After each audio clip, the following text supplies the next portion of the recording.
بسم اللہ الرحمن الرحیم۔ محترم سامعین، السلام علیکم ورحمۃ اللہ وبرکاتہ۔ آج کی اس ویڈیو میں ہم وضو کے فرائض اور ان کی سنتوں کو جانیں گے۔ سامعین کرام، ہم میں سے اکثر لوگ اس بات سے ناواقف ہوتے ہیں کہ وضو میں کل کتنے فرائض ہیں اور آیا کہ ان میں سے کسی ایک فرض کے رہ جانے سے وضو ہو جائے گا یا نہیں ہوگا۔ ان سب باتوں کو ہم انشاءاللہ الرحمن آج کی اس ویڈیو میں جانیں گے۔ تو آئیے سب سے پہلے ہم وضو کے فرائض کو جانتے ہیں۔ سامعین کرام، قرآن مجید میں وضو کے کل 4 فرائض بیان کیے گئے ہیں اور ان کی تعداد یہ ہے۔ نمبر 1، چہرہ دھونا۔ وضو میں چہرہ دھونا فرض ہے۔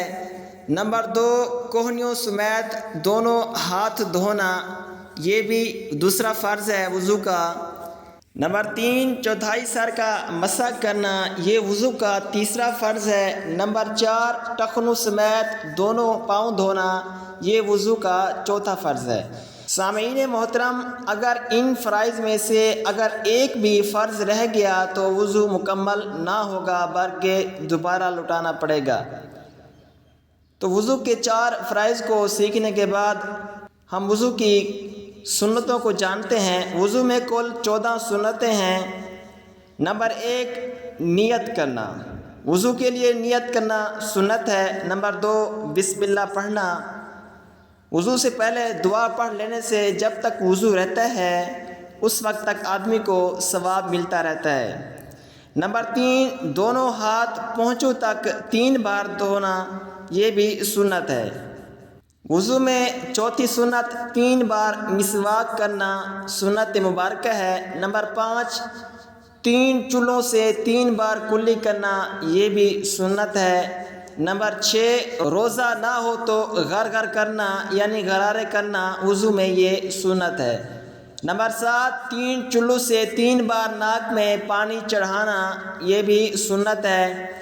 نمبر 8، داڑھی ہو تو احرام میں نہ ہونے کی صورت میں اس کا خلال کرنا، یہ بھی سنت ہے۔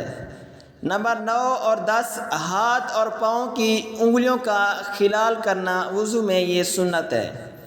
نمبر 11، پورے سر کا ایک ہی بار مسح کرنا، یہ سنت ہے اور چوتھائی سر کا مسح فرض ہے۔ پورے سر کا ایک ہی بار میں مسح کرنا یہ سنت مبارکہ ہے۔ نمبر 12، کانوں کا مسح کرنا، یہ سنت مبارکہ ہے۔ نمبر 13، فرائض میں ترتیب قائم رکھنا، یہ بھی سنت ہے۔ اور نمبر 14، پے در پے وضو کرنا، یعنی ایک عضو سوکھنے نہ پائے کہ دوسرا عضو دھو لینا، یہ بھی سنت مبارکہ ہے۔ اس طرح وضو کی کل 14 سنتیں ہیں اور 4 فرض ہیں۔